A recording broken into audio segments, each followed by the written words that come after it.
Hey, everybody. I was just starting the show without hitting the go live button, which, try to lower that here. Oh, there's only two you can do. Okay. Sorry about that. I did a whole intro and everything, not realizing I didn't hit the go live button. And nobody's in here yet, so you know what? I'm just going to say we'll do the countdowns again. There you go.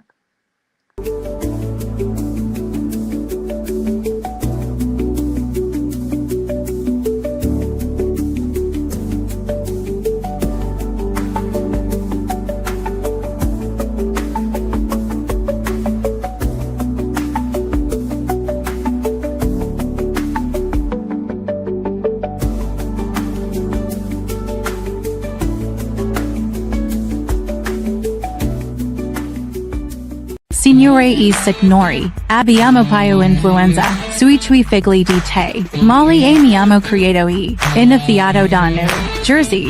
Last week today lived presentato da Fantastic Comics and Art. Let's fucking go. Hey everybody, welcome back to the channel with a totally, of course, normal opening and whatnot. That no, it's not. Nobody hit go live before we could go live. Anyway, so I haven't been here in a while. Things happen. You kind of know that by now. Nobody's here yet anyway, so I know I'm just talking to myself in my basement.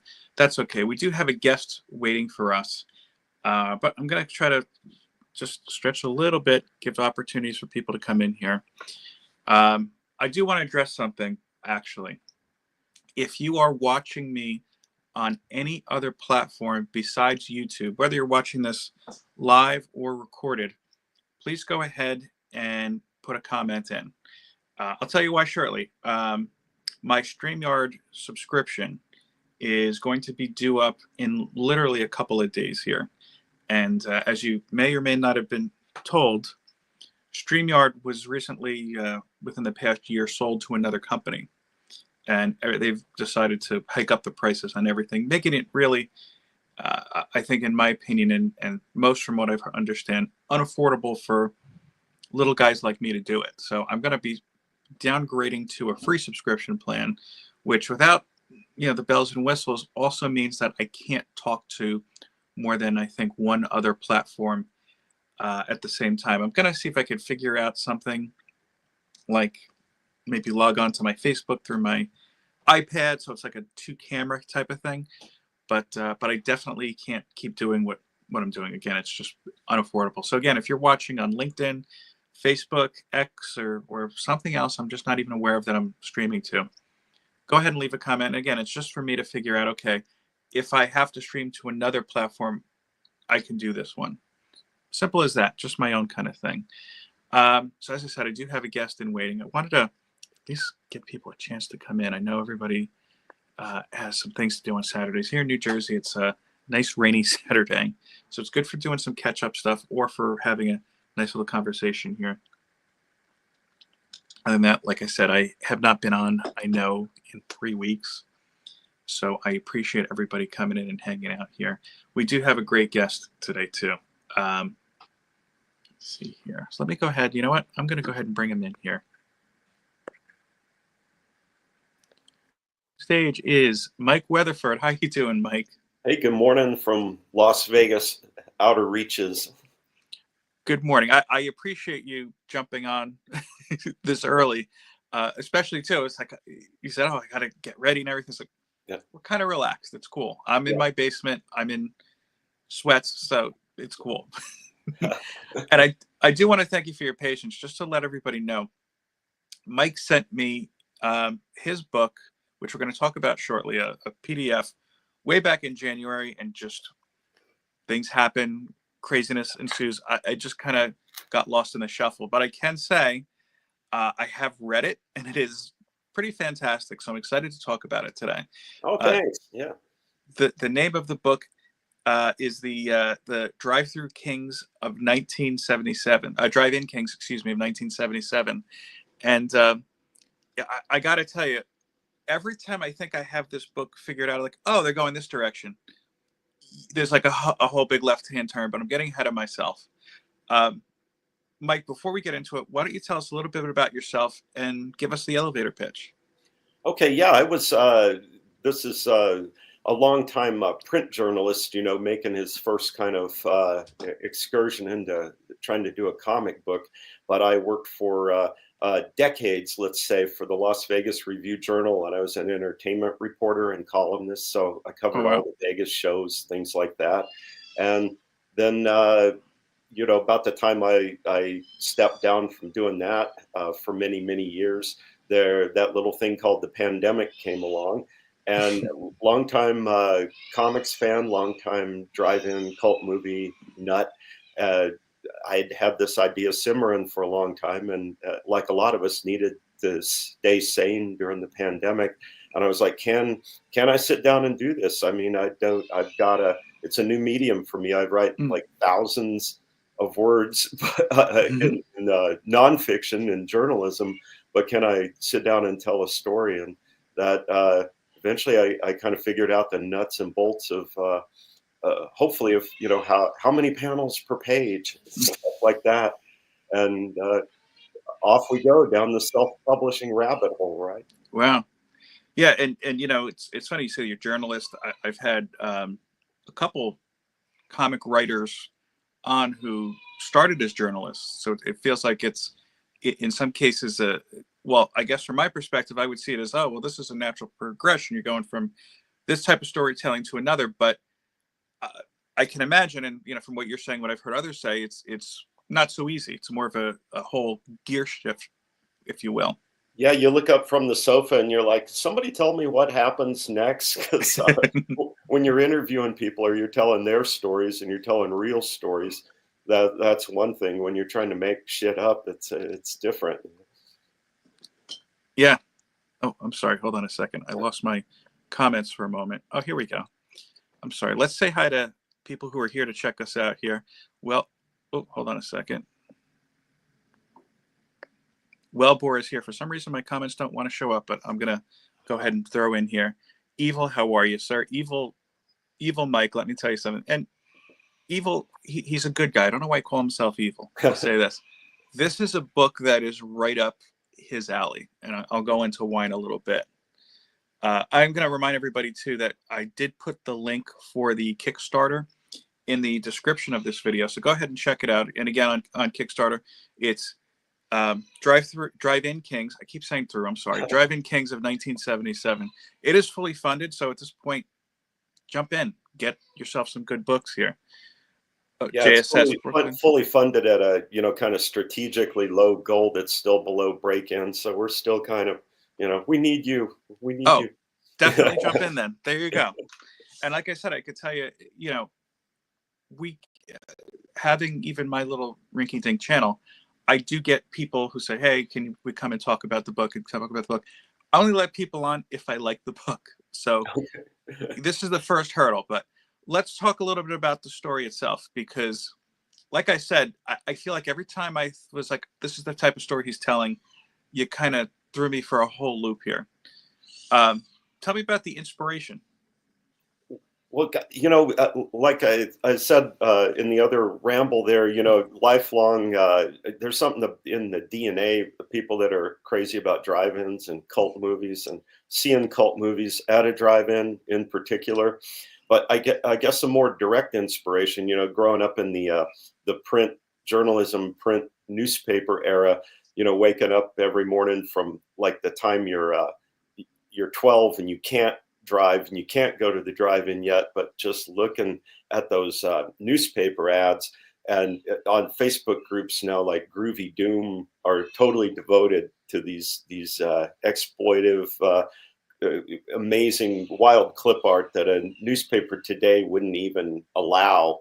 And so I guess that just gets ingrained in your subconscious. And then later the idea for the actual book was like, let's fuse a high school comedy with kind of a trip into this world that was its own world until the late 70s, when in the 50s through 70s, drive-ins were a place, but they were also kind of their own genre movie. You know, the thing, it could be any kind, a lot of kind of movies lumped together, from rubber suited monsters to sexy nurse movies, but Mhm.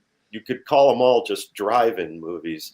And the idea was like, uh, let's take a station wagon full of high school kids and kind of send them through the screen into this world that used to be, everybody used to know, you know, when you're going to the drive-in. Mm. Yeah, I mean, it's honestly, it was a little drive-ins for me. I've never been to a drive-in. It's just they were gone by the time I was going to movie theaters. Oh, we got to cure that. You're coming out Yeah. here. We're going Las Vegas, West Wind Drive-In. We're going. Supposedly, there's one like almost by the New York, New Jersey border. But right now, I have two very small kids, so we make that drive, and maybe we'll be there 20 minutes at this point. 1 in 3. That's how it starts. You take them to the family side and see like the animated movies, and they fall asleep in the back seat, and then when they're total drive-in nuts, you know, they'll go like, my first memory was my dad taking me to drive-in and I fell asleep in the back seat. We have to make it a point to look that up then. But it is something I always wanted to try. Even around here, my area, Jersey, we're kind of overdeveloped. I could tell you 10, 20 years ago, I was driving around with some of my friends who were a little bit more well-versed in business. And I was like, you know, we don't have drive-ins. That would be a good spot for it. Like, you don't understand how expensive the land is. Yeah. But it is something unique that I definitely do want to try. I'm just checking our comments here. Brian LCS joined us. Hey, Brian. American Demon, how you doing? But I have to say one thing that I thought was very well done when you open up the story, and I'm not going to give away too much. I don't want to give away the story again. You should go on Kickstarter and pick this up without a doubt. You're starting from the perspective of we'll say something otherworldly, but the way that you do it really pulls it in. I feel like a big kind of hurdle to me when even reading something from a professional, you know, comic writer, one of the big two, is when there's something that you can't quite relate with in the first page. Like it almost serves as a wall. This is a lot more inviting in that. And then I felt like it was a shift into Dazed and Confused. And then a whole nother shift too. And it was like saying to myself, it was weird because every issue that you pick up, I feel like there's a shift sometimes. And if you try to explain it to somebody, you'll probably just sound all over the place. But the way that you've done it, and I'm still trying to kind of figure out, it feels so gradual, like, oh, okay, well, this is where we are now. It doesn't seem outlandish or all over the place. Oh, thanks, man. Yeah, thanks. Yeah, I wanted that kind of like a dream state thing, but then part of like what I said about sitting on the sofa with the laptop during the pandemic is like, I don't want to start it if I can't finish it. You know, I don't want to pull a Lost, as they say, you know, and I want to have I want to see if I can stick the landing and have some kind of explanation, even if it turns out to be really stupid. But I haven't rolled that out yet, but kind of knowing in my head that there is one and what it is, it kind of helps structure the thing so it's not just chaos, you know. And and I want to kind of ground it. I was looking for an artist who could kind of do what I was calling comic realism, because there are there are comic books of Bill and Ted, and there's, you know, a comic book of Return of the Living Dead, but they're all done in that real kind of simple anime sort of style. That's like, I mean, I don't want to badmouth them if people dig that stuff, but to me, it's kind of like, it screams out, you know, this is funny, and I wanted it to be funny, but drawn more realistically, so, you know, it's more of a natural kind of comedy coming out of it. And it is very important. That's a good point, to make sure that the tone of your artwork matches the tone of your story, or else, you know, it either could become distracting or you miss the point entirely. And I have to say, I do feel like I didn't look at who your artists are, but did you have an artist shift between issues 3 and 4? We have a colorist shift. We haven't had a pencil and inker shift.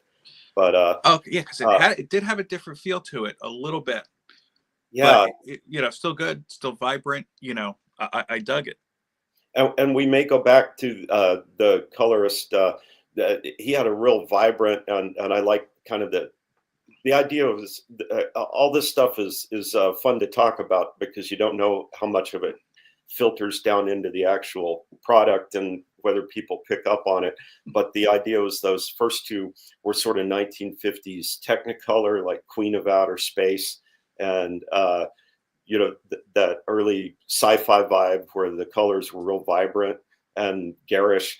And then the last issue 4 and the new one that we're funding now 5 is sort of a 2-part arc that goes into 4 was more of the car chase movies of the like Eat My Dust and Dirty Mary and Crazy Larry and those 70s movies that Tarantino picked up on the first half of his Death Proof thing. I was thinking that that when half, actually. When you're saying all those, I was Rodriguez thinking of did Death the first Proof. half. Yeah, and then the 5th issue is basically it's like a spoof of the original Texas Chainsaw, but more of the tone of Evil Dead 2, which obviously didn't come along till the 80s, but more of that slapstick Three Stooges kind of vibe fused with Chainsaw Massacre. So for that 2-part arc, I wanted the color to be a little more, Texas squinty, sunlight in the camera lens, overexposed kind of look.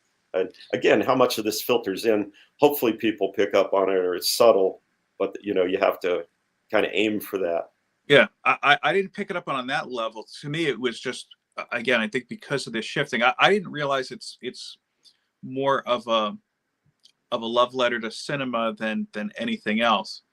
And again, I guess I think it's just the shift because it was kind of all over the place. At a certain point in time, I was like, all right, let's just see where he's going with this. Take the wheel. Because at first I was like, yeah, this kind of feels like a little Land of the Lost. I guess anything with seemingly time travel and a station wagon and a dinosaur, you're gonna draw that kind of draw on that a little bit. But then, just like he said, space Amazons. There's honestly anything you could think of in this, he's got. That's why I say this is not an easy story to pin down if I had to say it myself, but it's fun. That's what it is, and that's why you guys should be checking it out. Oh, thanks. Yeah. It's I know there's a big crossover between cult movies and comics, and I wanted to kind of land in the middle, with the MST 3000 or Joe Bob on Shudder. If you're more into drive-in flicks, there's a lot of Easter eggs, and there's text page in the print version of the first couple issues that kind of explain the Easter eggs. When I collect the thing, I'll reprint those text pages or rewrite it. But everything from the character names to little cameos by B movie stars sort of show up in it.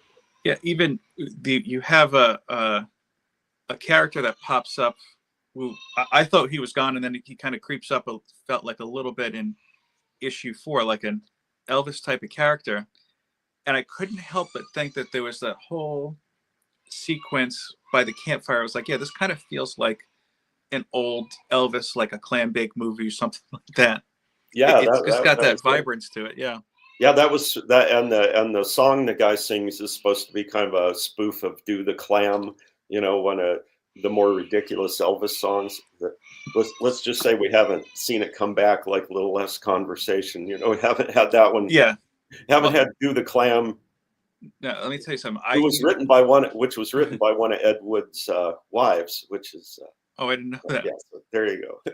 No, I know all these things. For a while I used to volunteer with the Elks, and you're talking at this point an older crowd, and I'm not saying anything out of turn, but one of the big draws, and it kind of I couldn't wrap my head around it, was there was a guy who would come in, an Elvis impersonator, and do a whole show, and you think these older women would like swoon over. I'm like, that's not him.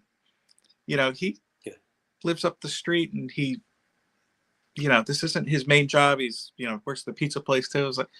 But from that, I pulled on all of this clam bake and stuff like that. And if you don't know, basically, in short, in addition to music, Elvis did have a short, I guess you could say, career in Hollywood, and it was all these landish kind of things, like, oh, he's a helicopter pilot, and this, that. It was like a Mad Libs script, but I digress.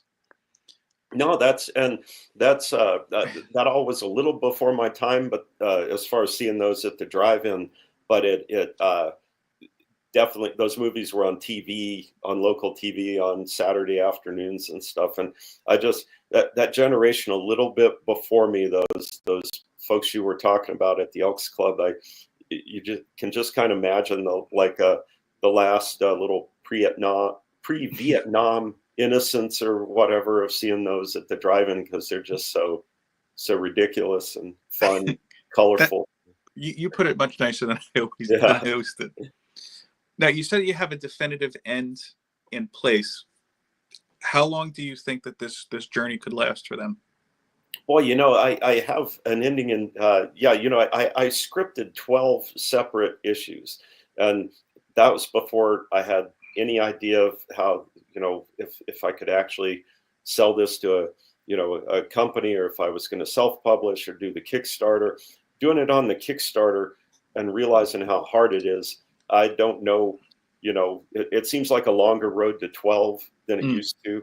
So right now we're funding number 5, and definitely going to do number 6. And then I'll call that one kind of the season 1, or a little cliffhanger, maybe, that's a little deliberately not satisfying, that still doesn't answer everything, but gets it to kind of a stopping point, the way season 1 of a streaming series does. Mm-hmm. And then I'll probably collect it somehow, and that's when I maybe get the ISBN number, put it on Amazon. Maybe some other creators can help me out more on those next steps.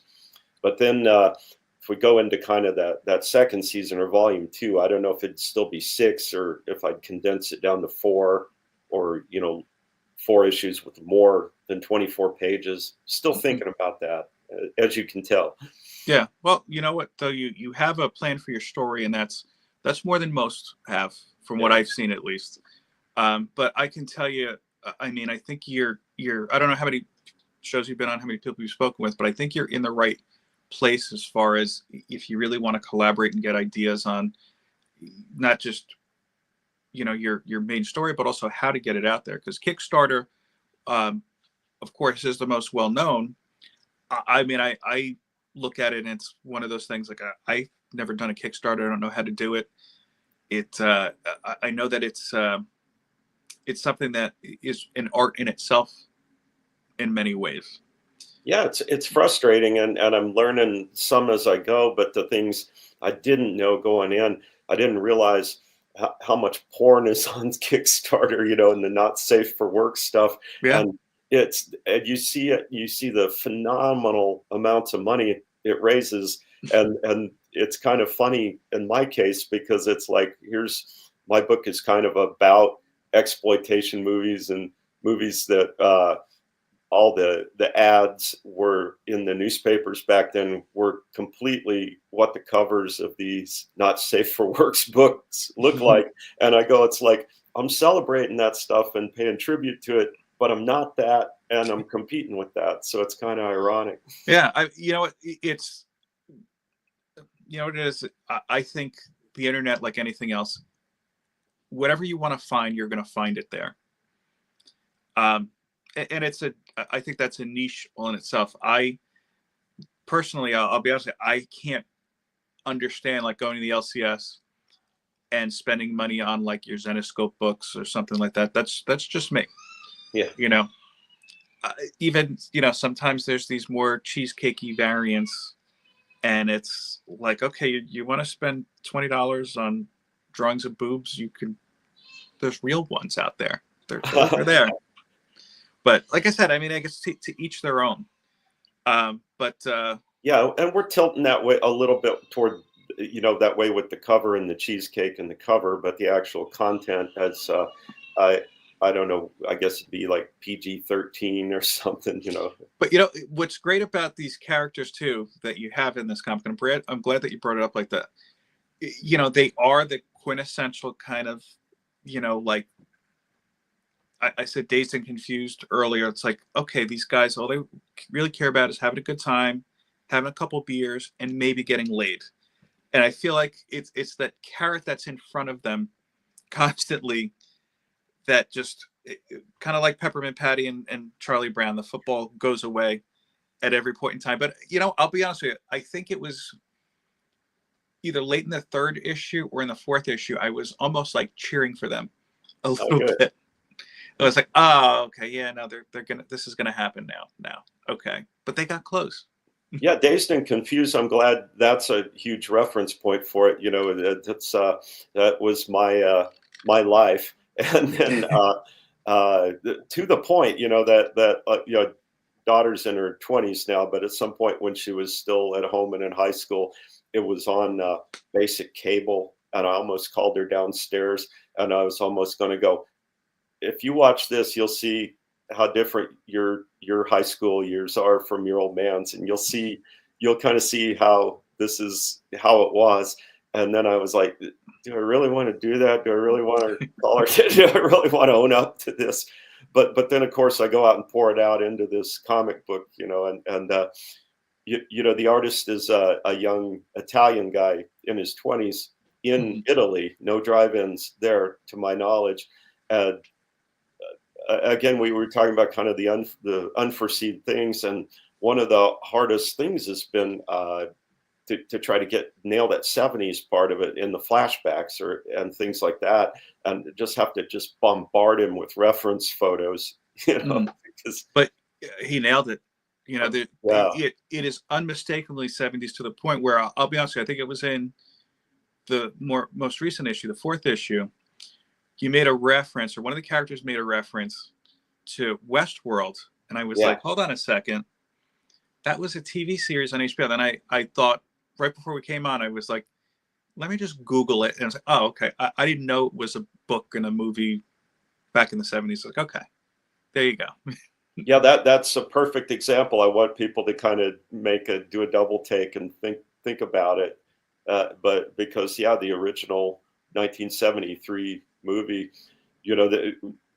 that was that just blew our minds, because it was kind of a semi-mainstream movie. Again, we talk about how there was that huge jump from movies you called drive-in movies and movies you went to see indoors, and that one was a little bit of both. It had great production values and star names, and it played drive-ins and indoors.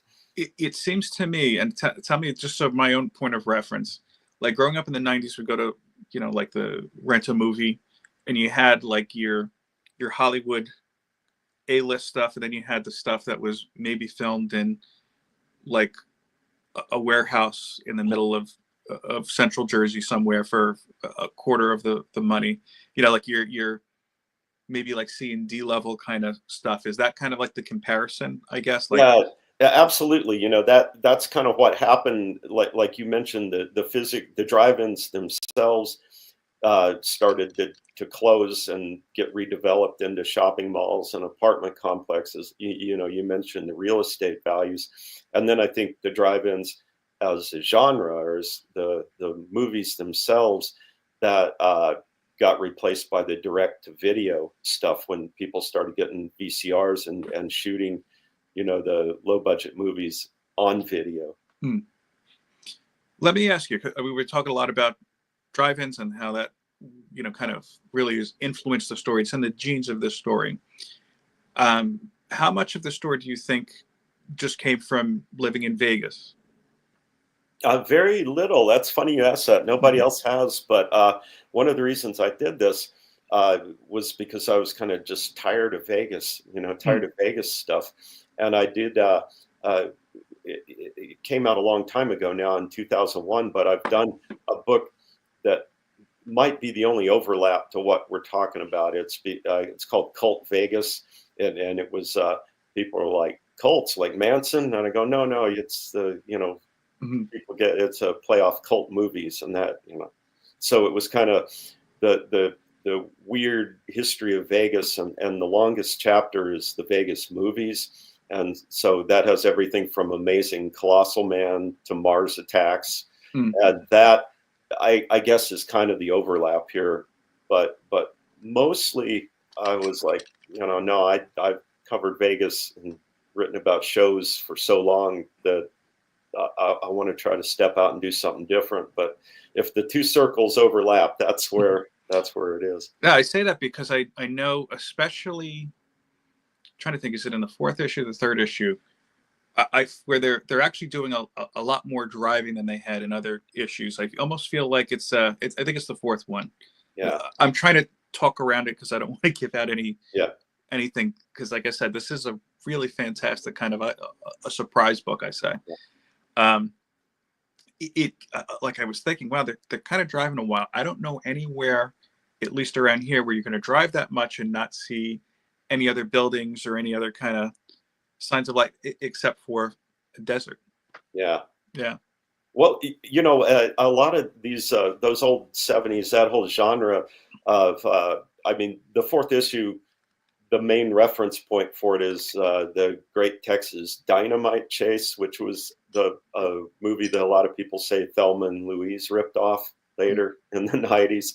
But a lot of those movies, like Eat My Dust and Dirty Mary and Crazy Larry, they were filmed out in like West Texas, and they almost look like the Nevada desert. The sparseness and emptiness of them.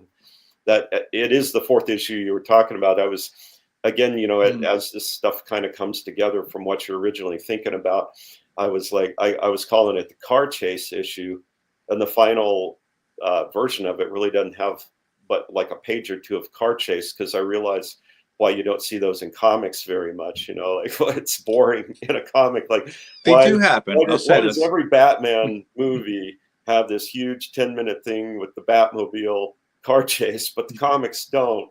And I kind of realized that. Yeah. Yeah. It's a very tricky kind of trying to thing to do, because you realize that I always tell people, check out, I'm looking over here just to make sure I get the title, Understanding Comics. Old school, I don't want to say it's like a textbook. It's almost like a graphic novel on comics themselves as an art. And I say that, then when I read something in here, it never occurred to me before. If you're watching a movie and you see George Clooney pick up the telephone and have a 2-minute conversation, okay, that's a 2-minute scene. If you want to show that in a comic, you have to make choices of, okay, well, I've got to put my character here, and I have to make it apparent that he picked up the phone and apparent that he's talking, because the action of going like this would take half of your comic up alone. But I digress. And to that end as well, your artist, I have to say, does have a very good flow. And you know, it was because that's something I look at, especially in indie comics now. It was easy to say, okay, I understand how this got from here to here. There wasn't anything kind of lost in translation, I guess you could say. Oh, that's great. Yeah. Like I was talking about at the beginning, that for a guy that's jumped into this kind of new and hadn't done it before, that whole puzzle box of like, how do you fit your story into 20, 23 or 24 pages, and how many panels per page? And we kind of learned how to work with each other together, even though we've never actually met in person. But I noticed on these last couple issues, he's more comfortable in the layout stage. If I have it as 5 panels per page, and sometimes he's gone and made it like 8 or 9, but he's still, all the dialogue balloons are still there. He's just feels more comfortable knowing what I want now after doing this like 4 times already. That's good. It's a good collaborative relationship. Yeah. So let me ask you, how did you hook up with this artist and your crew? That was really just a Facebook group page called Connecting Comic Book Artists and Writers, because that was like the biggest hurdle, the hardest thing to get over. I here in Las Vegas, you know, we kind of have a good community, and we have a lot of comic book stores for per capita. And I met some guys and even talked to a friend of mine, but none of, I think they all kind of knew the commitment for the money, and they knew how tough it'd be.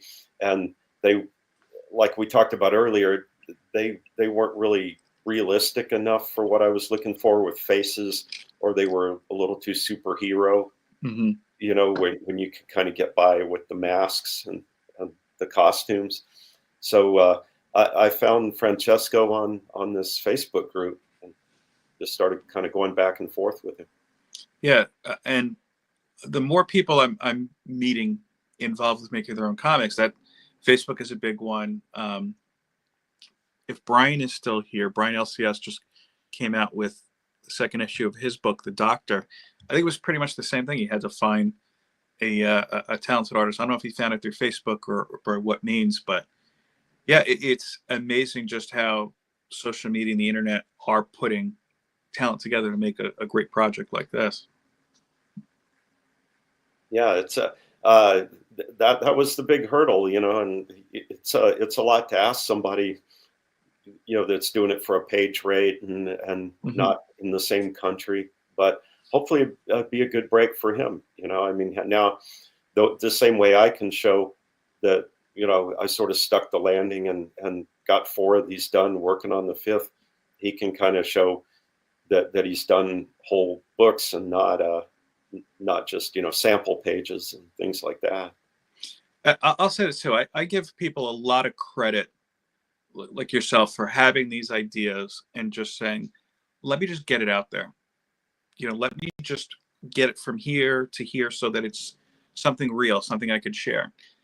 I mean, because how many times, I mean, I could tell you, I've been in situations like, oh yeah, I have a great idea for something. Then it just fizzles out and goes nowhere and is lost into the abyss, I guess you could say. Yeah. But, and that's kind of like one of the things too, I've always liked about like Kevin Smith films. He's got some movies that have come out in more recent years that are like, what is this? But it's like, yeah, I mean, this was an idea I had from my podcast, and then I made it reality. It takes something to get these little ideas and believe in them enough to say, hey, let's just try it, see what happens. I tip my hat to anybody, including yourself, that does that.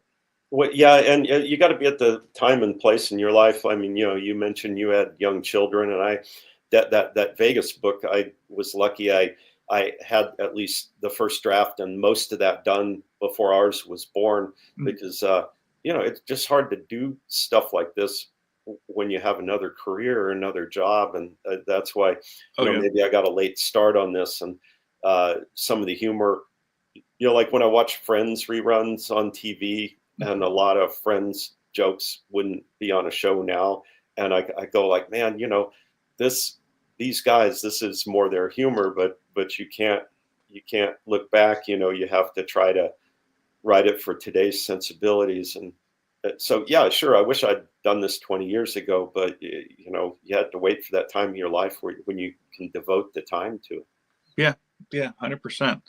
And though too, you're saying that you feel like you were saying, the Friends show. Yeah, I think that there's always a genre for that humor. I shouldn't say genre. There's always an audience for that type of humor or something like that. It's just it might not be the mass audience, but yeah, I don't know. Like, to me, if it's good and it fits your story, go for it. Yeah. I think I saw a Seth Rogen interview where what he was talking about, like Super Bad, and another one that sort of fits this as far as the high school kind of raunch comedy element.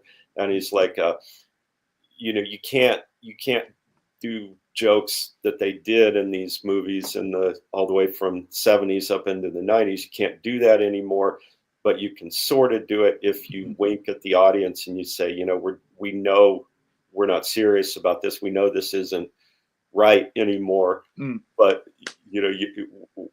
you have to let them know that we know it's not okay. So Yeah. I'm doing justice to what he said, if that makes sense. Yeah, no, I actually, a few years ago, I went to in the city there was a taping of like a mini reunion for In Living Color.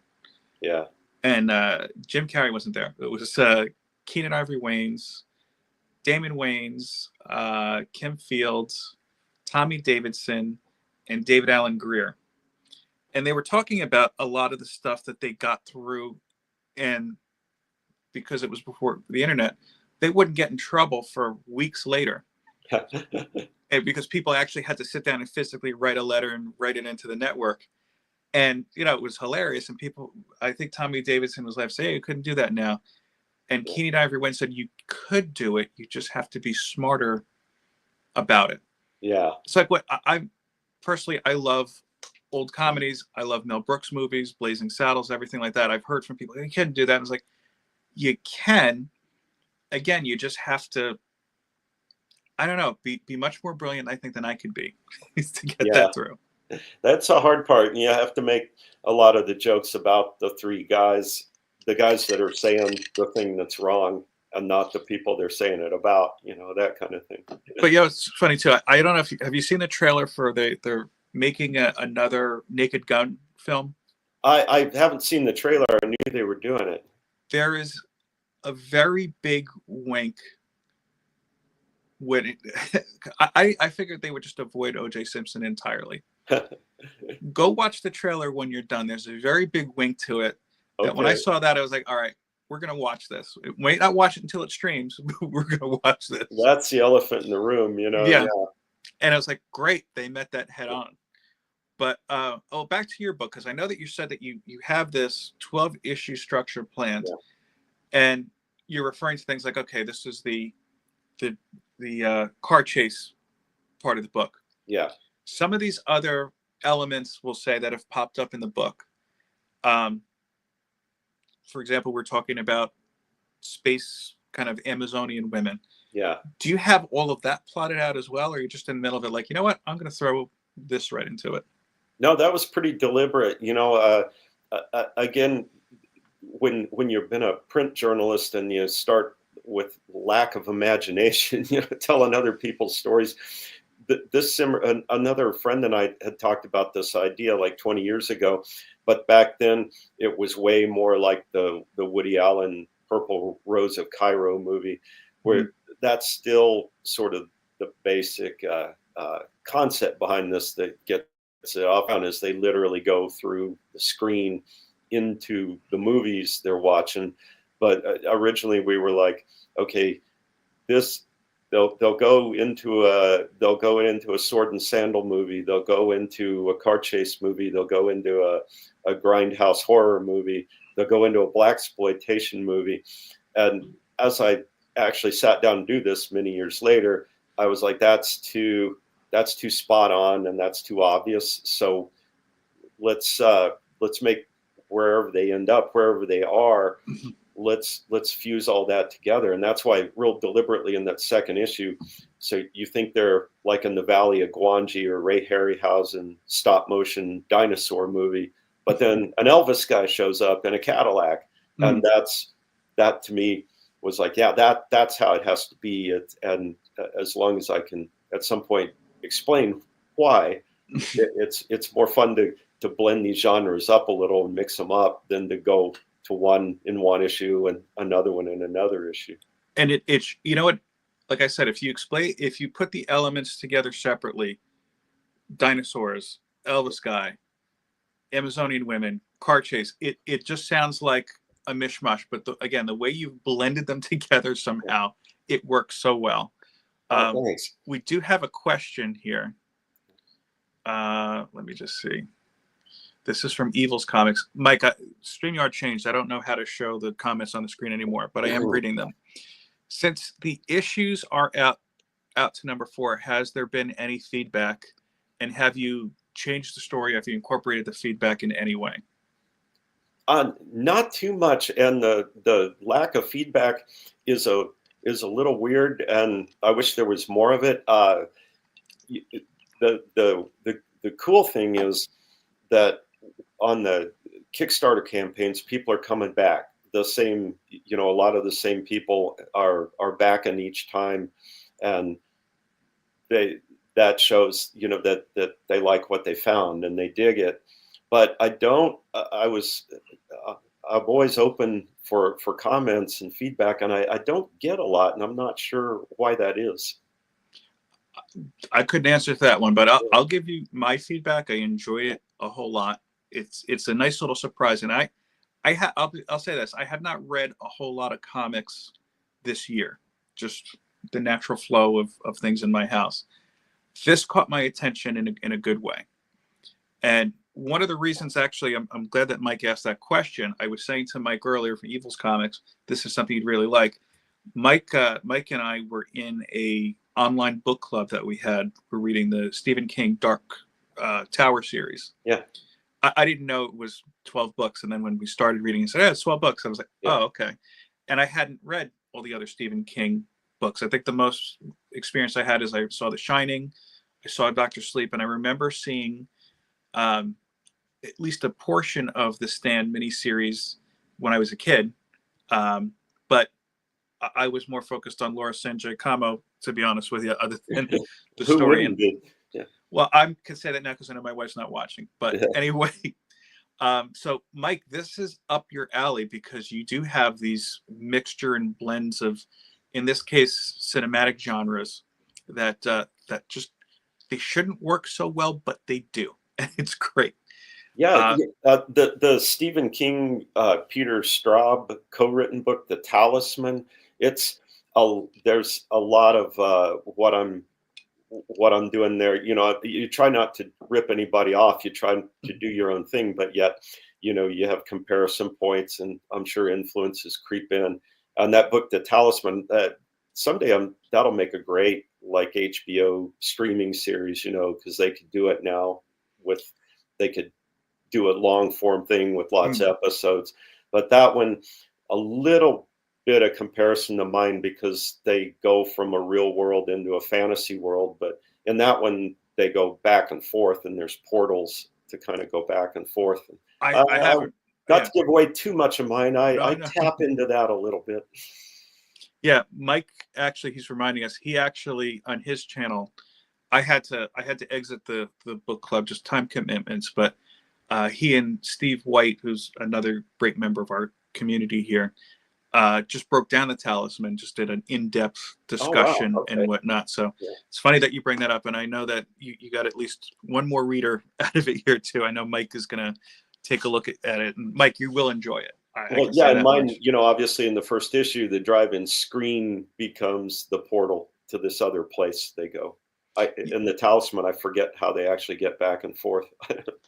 You know, it's what's funny too that you mentioned the Woody Allen film a little bit earlier, because my thought at first in that first issue, when you see the car and the screen and everything, goes back to I haven't seen Purple Rose of Cairo, but I have seen as a kid and later on as a little bit as an adult, Last Action Hero, and that was the same kind of premise, going through different Yeah. kind of worlds in these movies and living in them a little bit. But even the way that I remember almost kind of, you know, when you read a book or when you read a comic, in your head you hear how things are or feel. When I saw the car actually lift up, my first thought was Back to the Future. Yeah. I think I even heard a little bit of the music in there. That works. Yeah. Yeah. Again, go to Kickstarter. Drive-In Kings of 1977. I almost said drive-through again. I caught myself. No, really, I can't say enough good things. This was a nice surprise. I appreciate that. Yeah. You know, for people watching, whether you're watching live or recorded, the only thing I could equate this to, as far as things that I've read, if you want to go back and kind of say Undiscovered Country, which I don't know at this point if it's still going on or not, but definitely a different tone, and I think much more coherent in my opinion. And that's not saying anything bad about Scott Snyder or Undiscovered Country or anything like that, but you do have that tonal shift between issues that, yeah, as I've said many times here, it shouldn't work as well as it does, but it does. I'm going to start wrapping up. Mike, what else can you tell us about the project, or what else would you like to say to anybody watching? Oh, well, yeah, we covered so much, and then probably I jumped around and shifted gears midstream a lot. I I am curious. It's more like the comic is the storytelling form, and it's obviously really trying to find bad movie people and cult movie people and PMST 3000 and Joe Bob, Sven Gulli, Mhm. everybody that's a fan of those old movies. Uh, I don't know. I assume because I'm a lifelong comics guy and love those movies, I assume there's more of me out there. I don't know if I'm getting anybody just from the comics world, you know. Well, you know what? I mean, I think going on and talking about your project, I think that's the best way to go about it. Um, but like I said too, I mean, you benefit from, it's not only a community here of readers, but people who like to create as well. Yeah, wow. Evil actually just said he pledged issue 6, gonna have to find the first set. Okay. Oh well, Yes. there's on if you go to the Kickstarter for issue 5, there's catch-up bundles. I've done there's a print volume of the first 3 in kind of a nice square-bound version, or you could still score individual issues, although Oh, not every variant cover. But mhm. don't worry, I made it real easy to catch up. There you go. And I'll say this too. It is the kind of book that I'm not going to say it's a quick read, but at least for me, when I got invested into it, I was like, okay, I want to see what happens next. So it's a good flow there too. Yeah, he's going to find them. Oh, good. I hope. Yeah, I mean, Stranger Things really brought back the '80s, and that, like I was talking about earlier, that feeling that, oh gosh, maybe I'm too late on this. That the '70s nostalgia is gone. If I brought it out right about the time the Grindhouse, the Hmm. Tarantino Rodriguez movie came out, because those parody movies, that double feature, is totally from the '70s. I hope there's enough fascination for that left, and it all hasn't moved into Stranger Things in the '80s yet. Well, you know what? I would say this. I would say number one, I'm of the belief that if your project is good, it will find an audience. It may be tougher, as an indie, but I mean, even on bigger things. I just read that. I just read this morning, for example, talking about music. Um, an Audio Slave song from like 15 years ago is now back in the top 10. Huh. So again, like people will find the stuff, as long as there's a way to get to it. And look, so, it's easy to say, hey, I wish that this came out when Grindhouse came out. But if you Yeah. recall, Grindhouse did not do well in the movies at all. Oh, that's true. Yeah. Yeah, be careful what you wish for. Yeah. Right? So, I mean, I would say, you know what? I think stick to your story, because I think that you are going to find, like like I said, Mike, I think is going to enjoy this. And yeah, he said he's pledged. I could almost immediately think of at least 2 or 3 other people I know from YouTube who would dive into this. And hopefully, if they're not watching this live, they see the recording and jump in and back it again. On Joe Bob on Shutter, he pulls a lot of these '70s obscurities out, and there's Facebook groups devoted to them. There's guys that do other podcast type things that they know so much more about these movies than I do. It amazes me. It's like, because one thing when I see these old newspaper ads, and a lot of these movies, they would just retitle them. They just take some European sex comedy that had played the drive-in like in 1971 under one name, Mm-hmm. and then in 1976, the bicentennial year, they just retitled it Voluptuous Vixens 1976. It's the same movie probably somebody had seen there a couple of years ago, just with a different name. But these guys, there's Facebook groups these guys know put up posts like, this movie was this title and now it's this title. So hopefully there's people out there that, even if I'm just skimming the surface of that, I can connect with those fanatics.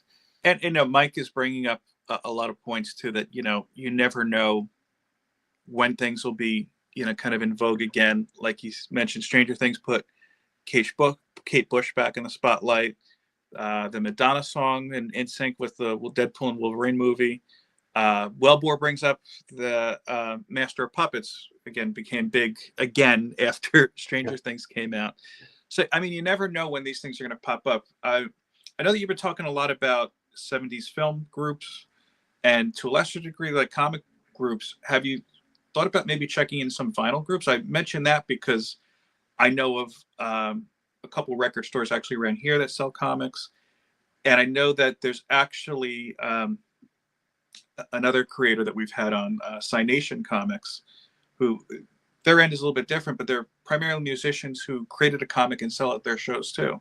So they're kind of like you. They're looking at these, what's the best way to put it? Like almost adjacent interests. That's a great idea. Yeah. And once I like collect it with an ISBN number, I'll try to increase my physical presence with the physical book at conventions and things like that. But yeah, we didn't even talk about it. This totally taps into my own high school autobiographical part of it too. But some of those Easter eggs and things, that I drop in there, they're total little prog rock snobs. And that goes back to our years, because that was our way of kind of revolting against disco and things like that, was to totally be in the Yes and ELP and Genesis and Floyd. And I totally dropped those little things in several issues. You'll get the little prog rock references in there. Well, I was going to say, if there's anything that you want to cover we haven't covered yet, now's the time. Go ahead, throw it out there. Well, you mentioning that made me think of that. Yeah. It's like, I don't know if I should be proud of that or not, but that's some of the stuff I throw in there. I love it when I find Easter eggs, even if it's something years later that I make the connection to. Yeah. Oh, Mike had to leave later, Mike. To me, it's not so much. I think an Easter egg is an Easter egg. Not everybody's going to find it, but the people who do and know what it is can appreciate it.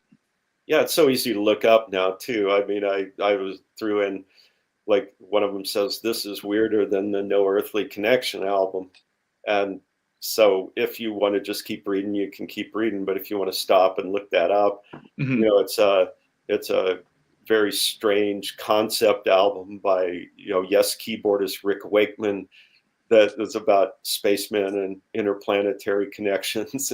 Wasn't his finest album, let's just say that. It's a concept. There you go. But it came out in 76, so that's what they would have been listening to in 77. Mm-hmm. Well, as I said to everybody before, I'm going to say it again. Kickstarter, Drive-In Kings of 1977. This was a nice surprise for me. You guys know I haven't been reading much modern comics lately. This was very refreshing. Very unexpected and very fantastic. I'm going to go back and get the physical issues too. Look, Mike was nice enough to send me PDFs. That's fine. I want to see this go on, though. I'm going to go and put money into, even if I put it in our giveaway box, just to help spread the word. Really, a lot of the guys who watch this, I urge you to go ahead and check it out. I do too. Appreciate it. Like I said, we made the funding point 1977. Get it? Hilarious, but that wasn't.